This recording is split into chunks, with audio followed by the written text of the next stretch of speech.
Episode 13. As evening fell, Han Li sat in a chair before his door, an unusual sight. He gazed up at the dark star palace and the bright, clear moon, lost in thought. Han Li placed his hand on his chest, his fingers tracing the small leather pouch holding the talisman through his clothes. Usually a few strokes like this would bring him a sense of peace. But tonight, for some reason, the caress only stirred up a greater restlessness within him, a turmoil he couldn't seem to calm. Han Li was gripped by an indescribable sense of frustration.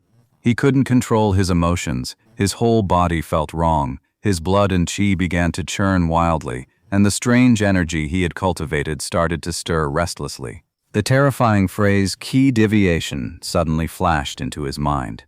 Han Li stood up, took a deep breath, and forced himself to calm down. Dr. Mo isn't here. I'll have to handle this crisis on my own. But how could I have a qi deviation for no reason at all? Now's not the time to get to the bottom of this, but the most reliable way to solve this problem for good is to find the root cause, the trigger for the qi deviation. Han Li looked up, scanning his surroundings, but found nothing out of the ordinary. He stroked his chin with his right hand, and his elbow bumped against something bulky. His gaze instinctively dropped to the object. The name's little leather belt and protective talisman flashed into his mind. Could he be the one causing this trouble? Han Li couldn't be sure, but he could hesitate no longer. The situation inside his body was growing worse by the second, threatening to spiral out of control at any moment. Han Li decisively reached up, yanked the leather strap from around his neck, and flung it away with all his might. No, it's worse. The turmoil in my blood is even more violent. Han Li barely managed to suppress the turmoil within him once more. Frustrated, his bloodshot eyes were fixed on the small leather belt, desperate to find the reason why things had gotten even worse. Perhaps by the grace of Lady Luck, a sudden flash of insight struck Han Li. He sprinted toward the bag he'd thrown aside, snatched it up with his axe, and in a few quick motions, tore open the leather strap's buckle to retrieve the protective talisman his parents had given him. The moment his palm touched the talisman, a wave of cool, soothing energy flowed from his hand into his very core. Han Li's agitated mind instantly relaxed, calmed down. All the feelings of gloom and discomfort vanished without a trace. The various strange phenomena within his body also faded away on their own. Everything seemed to have returned to normal. Han Li now paid no mind to the changes that had occurred within him. He simply cradled the protective talisman in one palm, while the other hand gently, slowly stroked its surface, his gaze fixed upon it. What Han Li didn't know was that this near-fatal ordeal wasn't qi deviation, but a demonic heart invasion, a cultivator's inner demon. If he hadn't discovered it early and used an external object to expel the demon, it would have soon invaded his origin soul. He would have been controlled, plunged into an illusion, and forced to dance wildly until his body gave out and he died. Of course, he only learned all of this later, after he had embarked on the path of cultivation. Han Li circulated his energy, checking his entire body. Everything was fine. To his delight, his cultivation had actually increased significantly. He hadn't broken through to the fourth layer yet, but he'd reached the peak of the third.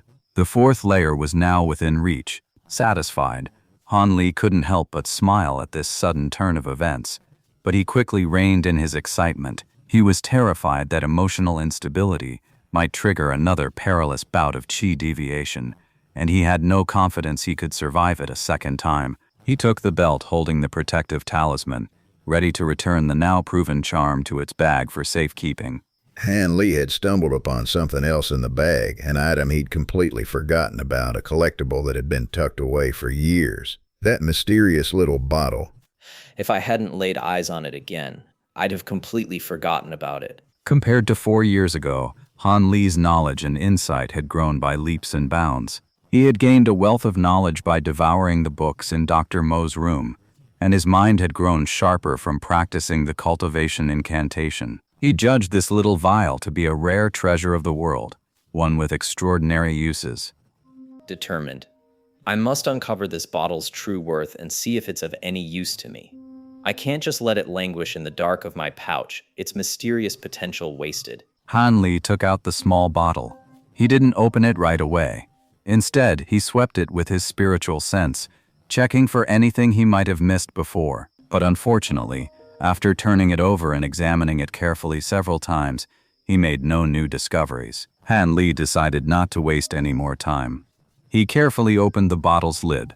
The single drop of emerald green liquid remained obediently at the bottom, unchanged from 4 years ago. Thoughtful. All the secrets of this bottle likely lie within this tiny drop of green liquid. It must possess some special property I haven't yet discovered. To figure out the secret of this liquid, I'll have to find some small animals, reluctant, and conduct some cruel live experiments. But it's already dark out, not a good time to go hunting for test subjects. Besides, I've been at it for most of the night. I'm completely spent. Even if I did find something in this dim light, I wouldn't be able to see the details of the experiment's changes. It'd just be a waste of effort. I'll just get some sleep and rest up for the night. Once I'm fully recharged tomorrow, I can start the experiment then. Hopeful. I hope there's a big surprise waiting for me after tonight. The next morning, after Han Li got up and washed, he first went to the large kitchen outside the valley for a simple breakfast. Back when Dr. Mo was on the mountain, he would have the kitchen staff personally deliver meals to the God Hand Valley. Han Li, benefiting from Dr. Mo's status, had his food brought over by the kitchen workers as well. Now that Dr. Mo was no longer at the Seven Mysteries sect, the kitchen staff naturally stopped delivering meals. This left Han Li feeling quite rueful about the kitchen manager's fickleness, and he couldn't help but marvel at how useful power could be. After breakfast, Han Li didn't leave the kitchen right away. Instead, he found the kitchen manager, spent a few coins of silver, and traded for 2 lively gray-furred wild rabbits, which he then brought back to God Hand Valley. Back in the valley, Han Li tied the rabbits with rope in a broad section of the herb garden, leaving them to bake in the sun. He waited until the hair was thoroughly sun-drenched, listless and parched. Only then did he fetch a large white porcelain bowl, carefully pour the green liquid from the vial into it, and mix in some ordinary water. The pea-sized drop of green liquid quickly dissolved into the clear water, turning the entire bowl a deep jade green. The deep, verdant hue sent an involuntary chill straight to the core. Han Li picked up the bowl of diluted water, walked over to the rabbits, and set it down beside them. The rabbits, parched from the sun, eagerly crowded around the porcelain bowl and began gulping down the water. Han Li didn't want them to drink too much at once. When the bowl was about half empty, he pulled it away from the rabbits. Then he stood to the side, holding the porcelain bowl, and waited patiently to see if the rabbits would show any reaction. It didn't take long. In just the time it takes an incense stick to burn, the rabbits began to hop about restlessly. Their movements grew more and more frantic, and then their bodies began a startling transformation.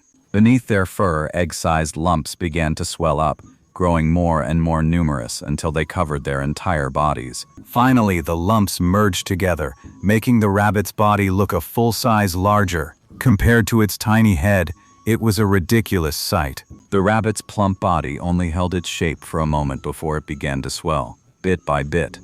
And as time passed, the rate of its inflation grew faster. It was as if some kind of gas was being pumped into them non-stop, inflating them larger and larger, tighter and tighter. In the end, their bodies swelled into 2 round, bloated spheres, like a pair of giant watermelons. Han Li was taken aback by the rabbits' bizarrely distorted bodies. Good heavens! If this unknown liquid were some kind of lethal poison, or a spirit medicine that could boost one's cultivation, that would be fine. It would be within my expectations. But I never could have imagined I'd be faced with such a spine-chilling sight. The rabbit's body was swelling up as if being inflated, becoming utterly terrifying. The rabbit before him continued to swell, growing larger and larger. A sense of wrongness dawned on Han Li.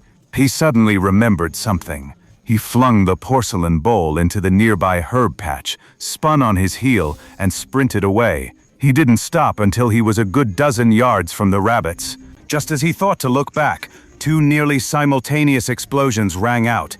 Han Li flinched, whipping his head around to see the rabbits' bodies burst apart, blown into several pieces, their flesh and blood scattering across the ground. 2 craters now marked where the rabbits had been tethered. Scattered around them were the creatures' mangled remains, a gruesome mess of blood and flesh littering the ground.